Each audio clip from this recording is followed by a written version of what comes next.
We're going to do a life cast of my grandson Riley today. He's 5 years old.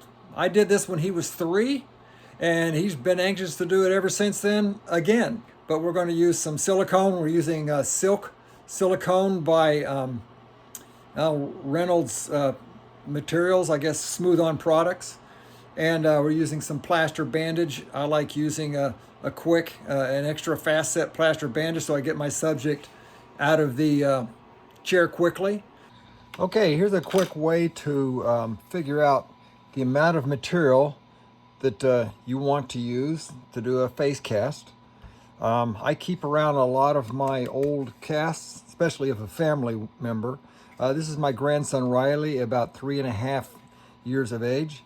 So what I do is I'm going to take the silicone out from before. As you see, it's a little shy on this side.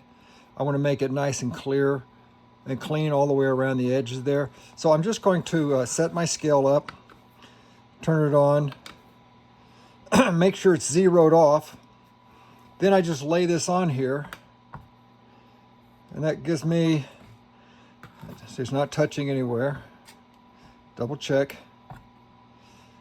Looks like about 225 grams, 226.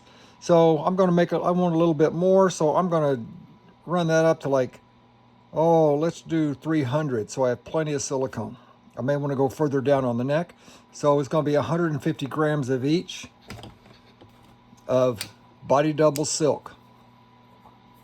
I usually don't get it in small containers like this, but this is what I had. It's brand new. Never been opened. So what we're going to do is, before they come over, and my daughter and Riley, we're going to measure out everything, get it all ready. Just put a cover over the cup and go from there. So let's open this up. Let's see what's inside. Okay, so it's kind of a light yellow color on that one. Let's see what color this one is. It's like a blue, I'm sure. Yeah, like a weird kind of, there we go, like a little turquoisey blue. So before we pour this into a cup, we're going to go in and mix each one of these up individually. Just for that, I keep these spatulas. I get these at like Hobby Lobby or Michael's because they're for making cakes, and they're great spatulas. As you notice, I have an A and a B. There we go, A, B. So I only let A mix A and B mix B. If I cross-contaminate these, I can always, what it'll do is it'll start setting off. So I can't transfer any of the chemical from this into this.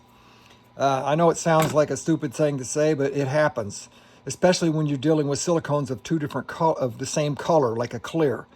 So always keep track of what's mixing what. If you do, for example, a lot of times I'll use my part B to measure it out, and then I'll use that same spatula to mix. Well, that's fine, it works great, but when you clean it off, make sure you clean up off in all the little areas here, and then I spray it down with a quick spray of alcohol to wipe it down good, so it's pretty sterile and pretty vacant from any part B that might go into part A. So just so you know. Even if you mix B and A, you've cross-contaminated the mix. So until you clean that spatula off and make sure it's good and clean, you don't want to introduce it into either one, even if it was meant for a B, because if you have a little bit of part A or a double mix contaminating your spatula, once you dip it into part B, you've got a combo going on there, and it's going to create, some headaches for you later on when you come back and your part B is completely set because you've contaminated it with the essence of A-B mix. Hope that makes sense to you, but and it sounds like a redundant statement, but I just want everyone to understand that. Okie dokie, so I'm going to stir these up, and then I'm going to measure them out into a cup. I'm going to put 150 grams of A and 150 grams of B into paper cups like this. Okay, I've come back. These are the cups I was going to use. These are good for small amounts, but you see how They crumple easy. Paper cups aren't that great for this type of silicone because it's very thick. And I call it hang time silicone. It's the kind that sticks on the face and doesn't drip too much. These are my favorite little things for doing a life cast. I'll mix up several of these. I'll mark A on one, B on the other, and I can just have them lined up with a paper towel covering them. So if I need an extra batch, I can run back and mix another batch. And because it's so low, I can hold it with my hand, mix it really thoroughly. If I want to get a really good mix, once I get something transferred from this into here, mix it up, I'll then stir this back, put it back and stir it in so I get a really good mix of everything that's in both containers. And on this one, just to be safe, always do this. If you know exactly what you need, count on dropping it or spilling it and you'll need more. So Murphy's Law dictates, make a little extra. So I'm going to do, a few extra grams of this, A and B.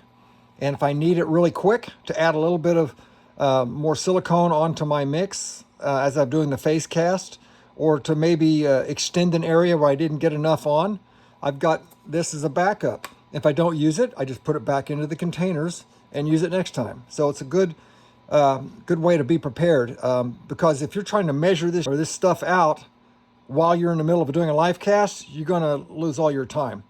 So again, I've mixed this up. And silicone's funny, it settles out and you'll find the pigment sometimes goes to the bottom. So you really got to get in there, mix this up good. Okay, now this is B. Since my, always make a rule. Always mix A first. Because if the phone rings and you go away and forget where you were, especially with clear silicones, you don't know which one you've mixed up. So we're going to go with some A. We're going to put that on there. We're going to tear it off with the container on there. So see, I'm mixing this up. Look at that.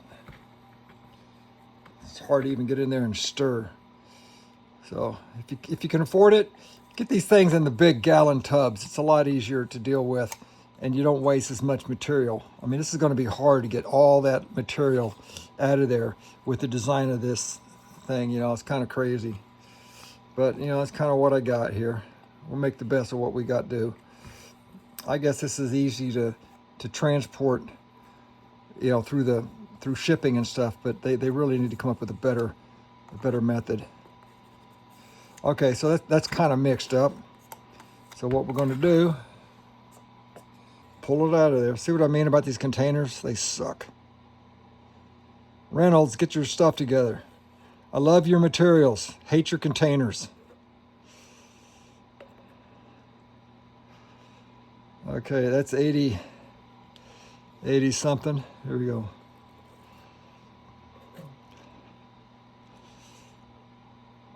Also, too, when you're measuring stuff out, phone rings, you walk away, your scale turns off.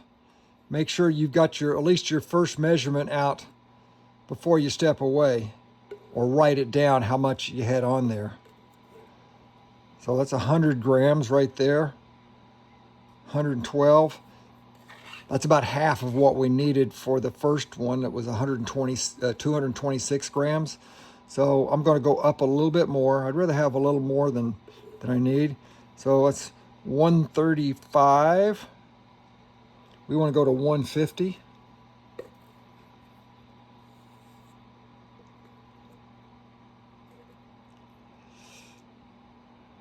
Tell you what.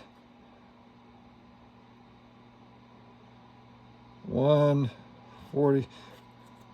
I try to save as much as I can. I don't want to overuse this stuff. So let's take this to 145. There we go.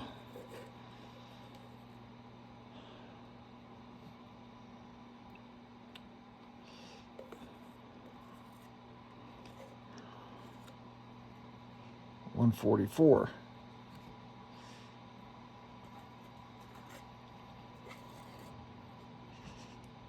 I like keeping things even, so 5 grams isn't going to matter much. Let's take this all the way up to 150.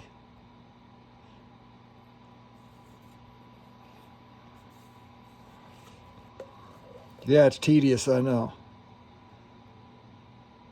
but that's part of the game. Okay, 150. There we go. 150.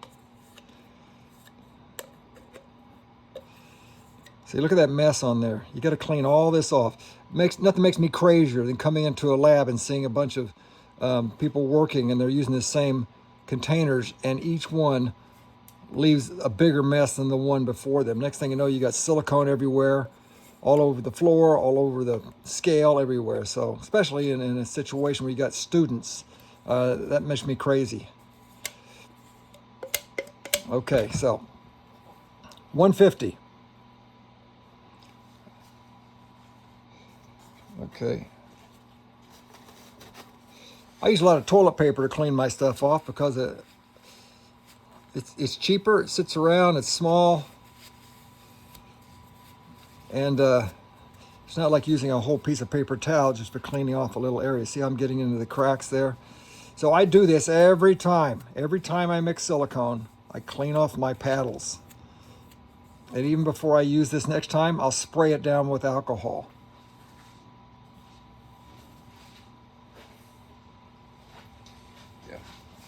See, I'll take this, I'll just give it a spray. There we go. There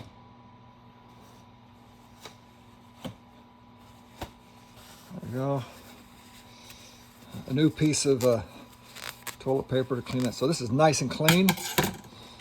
Again, all this little stuff here, got to clean it off.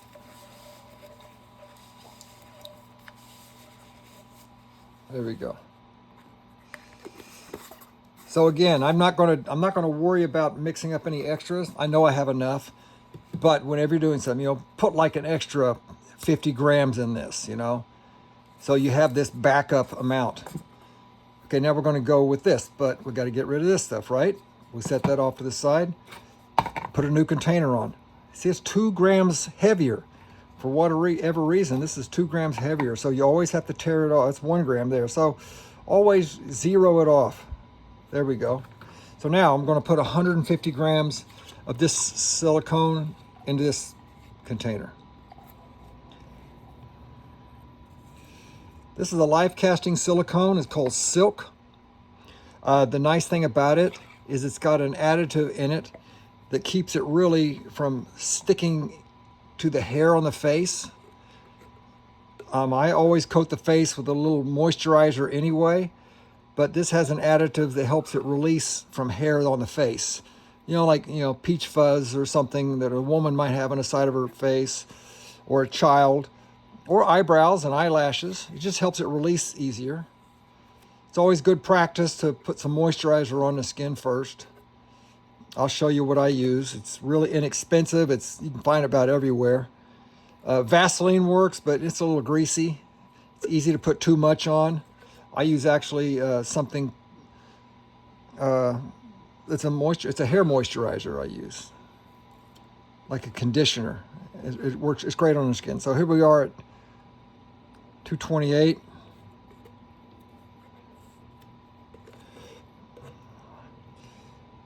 $240. It's going to be a little more than I want right there, I'm sure.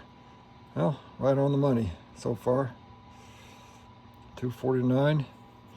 Sometimes just scraping off a little excess that's on your spatula can bring you right up to the number you're looking for. There we go. Oop, 151. So you let it just pick out a little bit. There we go. Now, silicone's not so sensitive that, if I get 150 and 152 and another one, it's not going to make much difference. But it is going to make a difference when you go to use this the next time. You're going to have a little bit less in one than you had in the other. So always strive to make sure that you transfer the exact amount you need. You can see I'm at 150. I'm touching that. That's a little heavy. I'm just going to scrape a little off the top. There we go. Great. Okay, again, clean this sucker off. I'm going to set these over here. There we go. I just keep a couple pieces of tissue around just to drape over the top. keep the dust out of it. If you have a lid, you can put a lid on it. That's always good to have.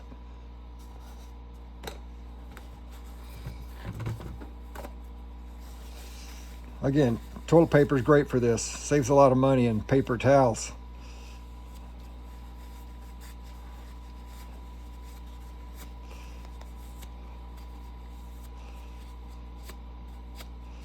Getting all those cracks. And again,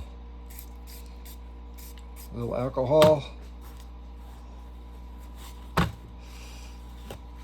Alcohol doesn't dissolve the silicone, but it does kind of thin it down so it's easy to wipe off.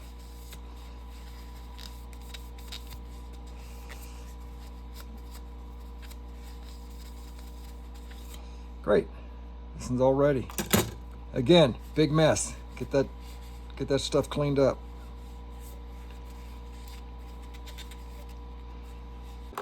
Here's a little helpful thing that may help you along if you are lacking for space. These little trays, I get these at Harbor Freight. They're about 10 bucks. There's different sizes. They fold up. You see this little guy here? It holds it down at a nice 45-degree angle underneath it for support. It holds quite a bit of weight, but if you don't need it, you just lift it up, let this thing flat, and it's out of the way. So if I need a quick tabletop to set something on as I come away from my sink, boom, right there. If I need to use my airbrush, mix something, do something, that's right there. And if it's in the way, I just drop it down. So it's basically bolted onto the side of my little workstation here, and I'll explain about that later, but it's something I thought you might want to see. Okay, this is how we prep our plaster bandage. I got a nice little mold knife here, nice long skinny knife. Here's some plaster bandage that I've had from before. I always put it in a plastic bag when I'm not using it, especially if I just used partial rolls. Now what I like to do is put my bandages on in 2 thicknesses at a time. That way it's soft enough I can shape it where I need to go. And when I put 2 coats, that gives me 4 layers. That's all I need. So to avoid making them too big, I always do little shorties, like maybe this long right here. So what you start doing is you got to zigzag it. Find your mark. Just start zigzagging it back and forth.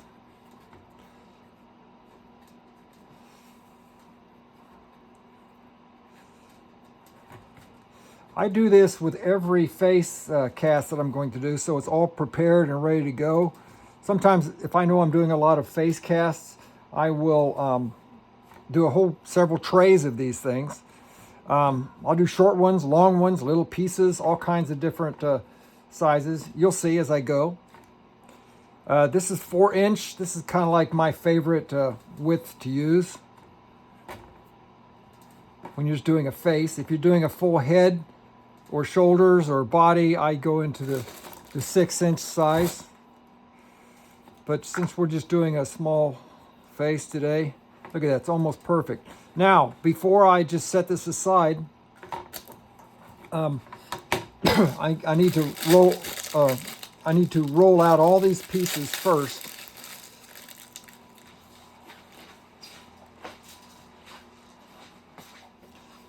There we go. So I'm going to do this a little shorter. A couple of little shorties. See, it's a little bit shorter than that one, because I'm dealing with a small face. Now, for some reason I wanted longer ones, I can combine it. Watch this. I can go twice as long, and I'll just trim it later.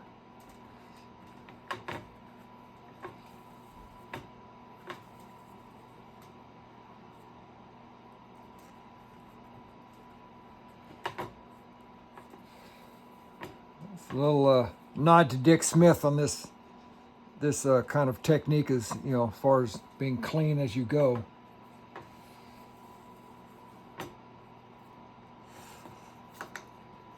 If I ever have to go somewhere and do a live cast, like I've gotten on airplanes and gone somewhere to do a live cast, I'll do all this ahead of time. prep it really nice, put it in a plastic bag, sealed, ready to go. So when I get there, I just lay it out, boom, I'm ready to go. So this one, as you see, when I flip it over, I got long and shorts. That's where this little knife comes in, because you can lift it up, put it right in the middle, and just pull it through. So here, a couple of long ones. That's two. You notice I'm just at the same end all the time where I cut.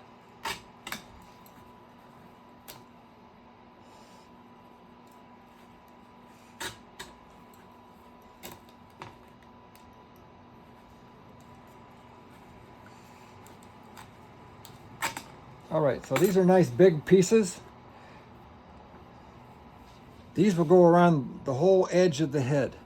So I'll save these. 2, 3. So that's 4 of those. This one is a short piece, so I just fold it up. Boom, just like that. If I want some, I usually do a couple of shorties around the nose, so I'm going to cut this carefully.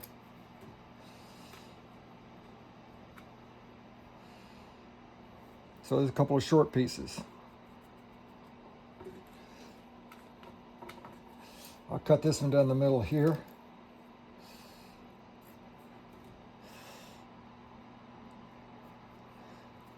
A couple of these, see? You're going to need these for going around the nose. You probably need a couple more. Here, I'm just going to do that.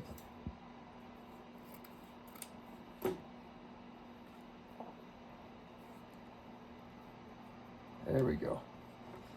Now what I like to do is kind of fan these out like this, X's. That way I can pick one up. If my hands are wet, you don't want them to stick together, so I crisscross them like that. Same thing like these guys.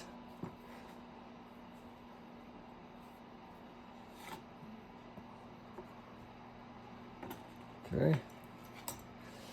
If you don't have a knife, you can use a scissor. Same deal.